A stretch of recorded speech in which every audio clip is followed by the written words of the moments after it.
Muy buenos días, ¿cómo se encuentran ustedes? Bienvenidos a un nuevo capítulo de nuestro podcast, La magia de la oralidad. En el capítulo de hoy tendremos algunos aportes de la oralidad y su didáctica del escritor Fernando Casales. Como podemos evidenciar, cada día estamos aprendiendo más, así que sean todos bienvenidos y estén muy atentos a lo que vamos a aprender el día de hoy. Este programa va a ser dirigido por mi persona, Mayra Alejandra López Jiménez. No se pierdan de ningún momento y estén muy atentos a todo lo que vamos a ver. Recordemos cómo se llama nuestro capítulo del día de hoy. Algunos aportes sobre la oralidad y su didáctica. Vamos a aprender sobre la oralidad y por qué esta es tan importante. El texto de Fernando Casales nos habla sobre muchas cosas y en este apartado vamos a mirar también sobre las características de la oralidad. Pero bueno, dirán ustedes, ¿qué es la oralidad? La oralidad es una acción que se realiza teniendo en cuenta que pues la vamos a hacer y la estamos haciendo todos los días y fue lo primero que realizó el ser humano desde que empezó a existir. Primero existió la oralidad, que es la forma de comunicarnos por medio de nuestro aparato fonador, que es donde sale nuestra voz y nuestro sonido, y es percibida por medio de las otras personas por el oído. Y a partir de ahí, pues vamos a empezar a ver algunas características que tiene la oralidad. Una de esas características es que la oralidad está vista siempre desde nuestro día a día. Cada día nosotros estamos teniendo o practicando la oralidad, pues con nuestros estudiantes, con nuestras personas, con nuestras familias, con el medio que nos rodea. Siempre en esa oralidad existe un emisor y un receptor, teniendo en cuenta pues los canales que en él se encuentran. ¿Cómo actúa una persona? Si actúa desde el receptor, que es la persona que está escuchando el mensaje, pues tiene que estar con una escucha atenta para poder entender lo que la otra persona le está diciendo. Y si actuamos desde la parte del emisor, pues somos nosotros los que estamos transmitiendo a otra persona esas informaciones o un mensaje que le queremos dar. Existen esos dos por medio de la actuación, el emisor y el receptor. No se olviden porque es muy importante tenerlos en cuenta. Si este mensaje también tiene unas características, si el mensaje es oral o es de forma escrita. Si es oral es porque nosotros estamos utilizando nuestro aparato fonador y pues está saliendo todo nuestro sonido y lo comunicamos con otras personas. Y si nuestra comunicación es escrita es porque nosotros utilizamos la escritura para comunicarnos con otras personas también, valga la redundancia. Tenemos 4 habilidades que todas las personas deben de desarrollar, que es el habla, la escucha, el leer y el escribir. Estas 4 habilidades, también llamadas habilidades lingüísticas o competencias, estas habilidades las adquieren o las adquirimos desde que empezamos a vivir prácticamente. Desde que estamos pequeños empezamos con la escucha. A medida que vamos creciendo, pues ya empezamos con el habla también. Y cada una de estas habilidades se refuerzan desde la casa y desde la escuela. En la escuela, teniendo en cuenta la etapa en la que se encuentra el niño, pues así mismo se le va exigiendo o se le va dando esas estrategias o esas cualidades para que el niño pueda ir avanzando y ir adquiriendo esas habilidades para que pueda hablar correctamente, no solo con sus compañeros, sino con todo el medio que lo rodea y teniendo en cuenta pues el contexto en el que se está encontrando, para que pueda escuchar, porque una cosa es que los niños estén ahí presentes pero no estén prestando atención a lo que se les está diciendo, que puedan escuchar y puedan entender el mensaje, que puedan leer, y ese proceso pues se inicia desde preescolar con la aprestación y con la escritura y lectura de vocales, y luego se le empieza a trabajar cada una de las sílabas para que el niño pues pueda hacer ese proceso conjunto de leer y escribir, que nos sirve, pues va de la mano para que el niño aprenda esas dos Y ya cuando estamos creciendo y creciendo y que llegamos de pronto a cuarto, a quinto o a un bachiller, ya se le brinda unas estrategias o unas herramientas al niño para que esa escritura y esa lectura se haga de una manera más ágil y más adecuada, que pueda leer utilizando los signos de puntuación, que pueda escribir también utilizándolos y que pues sean aplicables al contexto en los que ellos también se encuentran. Bueno, todo esto que estamos hablando de el emisor, el receptor y las habilidades lingüísticas giran en torno al contexto, como yo venía diciendo, sobre el papel que se está desempeñando. Cada uno de nosotros, de acuerdo al ámbito en el que nos encontramos, tenemos una forma de lenguaje, una forma de nosotros dirigirnos hacia las personas. Igual pasa con los estudiantes y la forma en que nosotros podemos enseñarles a ellos también. No es lo mismo para un estudiante o para nosotros. Nosotros cuando estamos compartiendo con nuestra familia tenemos un lenguaje, unas palabras y una forma de referirnos a ellos de una manera muy diferente a cuando ya estamos de pronto en nuestro ámbito laboral. Si estamos en un ámbito laboral con los estudiantes, nuestro lenguaje tiene que ser más apropiado y dirigido propiamente a los estudiantes. Si estamos en un ámbito de pronto de oficina, pues nuestro lenguaje tiene que ser un poco más justificado y teniendo en cuenta pues terminología que esté de acuerdo a lo que nosotros nos estamos dedicando en ese preciso momento. Teniendo en cuenta la parte en la que nos dice, bueno, todas esas 4 habilidades las tenemos que tener. Esas 4 habilidades a nosotros lo que nos va a favorecer o lo que nos va a permitir es que nos aseguran que tengamos un éxito en la comprensión y en la expresión. ¿En qué sentido? En que si nosotros tenemos esas 4 habilidades bien desarrolladas, podemos entender todo lo que las otras personas nos pueden llegar a decir o los textos que podemos leer en algún momento los podemos comprender y va a ser más fácil para nosotros poder aplicar cada una de esas. Y esas son algunas de las características que nos dice Casales sobre la oralidad. No te muevas de ahí, ya regresamos.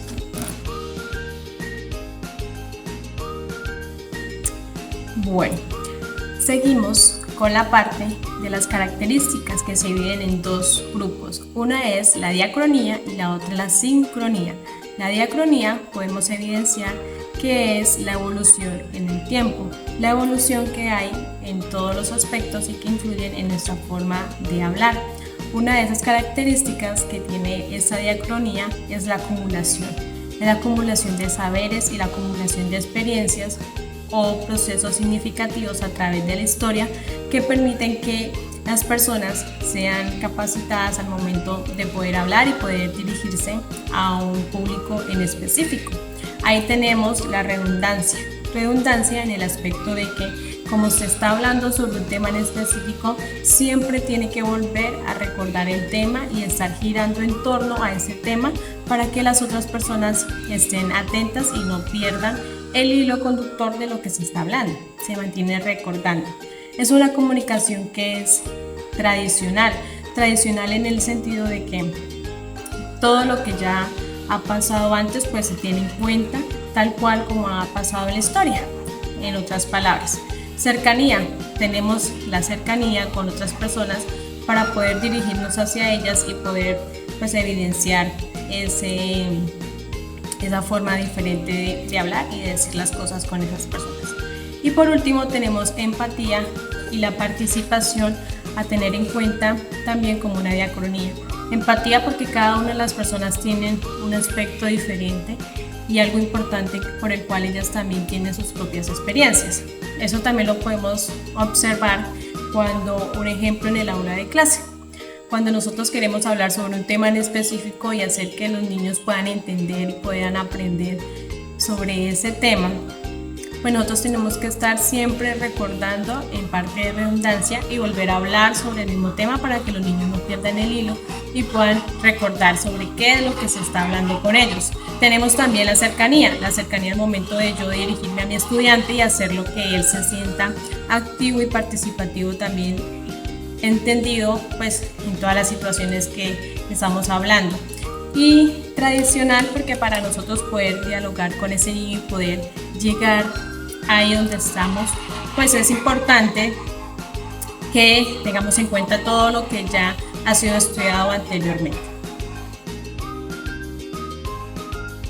La sincronía. La sincronía es dada en un momento especial, específico. Quiere decir que pues es temporal. Yo puedo estar hablando con mis alumnos sobre un tema en específico y un momento a otro cambiar el tema y pues es algo temporal y espontáneo que se está dando. O lo mismo pasa de nuestro diario vivir con otras personas. Encontramos a alguien por la calle y a manera espontánea pues hablamos sobre un tema que va a ser primero, va a ser la recepción por medio del oído, porque nosotros vamos a tener que escuchar y ellos nos van a escuchar a nosotros para saber qué es lo que le queremos decir. Esta comunicación también es de manera fugaz porque solamente es el momento lo que se está hablando y pues ya no se vuelve prácticamente a recordar o no va a tener mucha incidencia. El mensaje que se está dando pues de igual manera es oral, como eso es oral y pues es espontáneo, porque es algo que se dio justo al momento, el tema que llegó y así como llegó pues nosotros hablamos de ese tema. Se perciben pues también algunos signos en el sentido de que cuando nosotros hablamos pues también tenemos nuestras pausas, nuestras entonaciones y también aparecen los conocimientos anteriores que nosotros tenemos sobre ese tema que se está dando.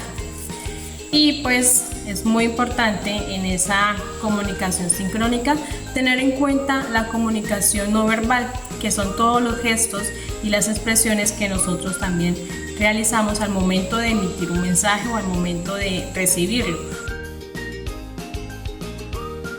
Vamos a mirar en este momento cuál es la conjunción entre los textos de Ibarra, de Murillo, de Casales y de Vázquez. Estos textos lo que nos han dado a entender durante este recorrido es que todo es un proceso continuo que se involucra la oralidad, la escritura y la lectura. Que tenemos que tener en cuenta que para poder escribir un texto pues hay que analizar todas las situaciones y las tradiciones también pasadas que se han tenido, hay que tener en cuenta los signos de puntuación, hay que tener en cuenta pues cada una de esas actividades que les estoy comentando sobre la sincronía y la diacronía. Tener en cuenta que para escribir un texto es importante que el texto sea conciso, que sea claro, que sea corto, en el sentido de que si otra persona es la que lo va a leer, pues sea claro y entendible. Y es lo mismo para que una persona pueda hablar sobre ese texto, pues tiene que estar articulado y llevarse de la mano para que así como yo lo estoy leyendo pueda expresar a otras personas y las personas pues lo puedan entender de igual manera. Tenemos algunos ejemplos que nos permiten a nosotros darnos en cuenta cómo la oralidad puede ser vista o pues se ve evidenciada en nuestra hora de clase. Uno de esos ejemplos es cuando nosotros empezamos, si estamos en un contexto de primaria, que nosotros empezamos con el niño en grado preescolar. Empezamos con situaciones vivenciales para que el niño nosotros nos pueda expresar, bueno, qué hicieron el fin de semana, cómo la pasaron en sus vacaciones, cómo pasó el cumpleaños de su familiar, cómo se sintió el día de hoy en clase. Son situaciones que son espontáneas, de manera sincrónica, temporales, pero que nos permite que el niño pueda poquito a poco ir mejorando en la oralidad que va teniendo. Ya a medida que va creciendo, pues se la va adaptando y se les van haciendo en grado primero ya lo que son lecturas de cuentos, ya sean de cuentos básicos, para que el mismo niño después con otras palabras nos pueda comentar también qué fue lo que entendió de esa historia, quiénes son los personajes que se puedan evidenciar en esa historia. Eso mismo también se puede trabajar en preescolar y pues a medida que los niños van avanzando en su grado, pues la complejidad también se le va permitiendo agrandar un poquito más, se le va exigiendo. Eso también en el aula de clase también lo podemos mirar en el momento en el que le pedimos a los niños, bueno, les vamos a dar un tema, estamos viendo un caso, mitos y leyendas de nuestro municipio. El niño pues tiene que empezar a indagar con su medio, prácticamente a nivel personal, en experiencia, en su medio rural y empezar a dialogar con las personas que hay en su vereda. Entonces el niño empieza primero como con esa oralidad, a ir llegando a cada una de las casas, a sus vecinos, a preguntar cuáles son esos mitos que son más comunes y atrayentes de acá del municipio, que son más escuchados. Y luego ellos vienen a comentar acá con sus compañeros y hacer una socialización entre todos sobre cuáles son esos mitos, qué fue lo que pasaba en esos mitos y si ellos creen que eso sí puede ser real o no puede ser real, porque cada uno está como en cierta medida pues a sus propios criterios. Eso es una socialización también que se puede realizar. Ya cuando el niño va por ahí en grado tercero, cuarto y quinto, pues en cierta manera ya se le exige también más y se puede presentar por medio de carteleras. pues entonces haznos una exposición al frente de todos los niños y nos comentas sobre el mito que averiguó, nos haces un dibujo y nos expones a todos qué fue la situación y cómo pues evidenció cada uno de los lugares donde llegó a preguntar qué pasó ahí, qué les decían, si estaban interesados o no estaban interesados. Ese es uno de los ejemplos que nosotros tenemos en nuestra aula de clase. Son situaciones que son cotidianas, que muchas de ellas son de manera esporádicas, espontáneas, que llegan a tener conversaciones que de cierta manera pues, se puede decir no están planeadas, pero también tenemos conversaciones o situaciones que ya son más diacrónicas, como la enseñanza de ciertos temas que ya tienen que ser de manera más tradicional y se tiene que vencer un seguimiento ya desde lo que se ha venido aprendiendo. Vamos a realizar una conclusión para cerrar nuestro capítulo de hoy. Recordemos que en nuestro capítulo estuvimos hablando sobre la oralidad, que tuvimos en cuenta diferentes escritores y diferentes autores de ciertos libros y de ciertos documentos. En esos podemos observar que la oralidad es un proceso que se realiza de manera continua y de manera diaria, que utilizamos nuestro aparato fonador para poder hablar y los demás utilizan su oído para poder escuchar cada una de las cosas que estamos diciendo. Recordemos también que vimos que teniendo en cuenta el mensaje, pues ese mensaje puede ser de manera oral o puede ser de manera escrita, que teniendo en cuenta quién lo está dando puede llegar a ser el emisor, que es el que da la información, y el receptor, que es el que está recibiendo cada una de esas informaciones. También podemos mirar que tenemos 4 habilidades lingüísticas que todos tenemos que desarrollar o ya tenemos desarrolladas, pero tenemos que seguir perfeccionando en cada una de ellas, que es el habla, la escritura, el leer y el escribir. Esas 4 habilidades nos permiten a nosotros poder entender de manera contextualizada diferentes situaciones que se pueden evidenciar en nuestro diario vivir, que podamos tener comprensión y expresión en ciertos temas que se puedan tener. Tenemos también que la comunicación se divide en 2 partes muy importantes, que es la sincronía y la diacronía. Diacronía, recordemos que es lo que se ve evidenciado durante el tiempo que ha sido transcurrido, y la sincronía es lo que se va justo ahora, de forma espontánea y de manera pues temporal. Y para mí es un gran honor haber estado con ustedes acompañándolos en este nuevo capítulo que tuvimos hoy.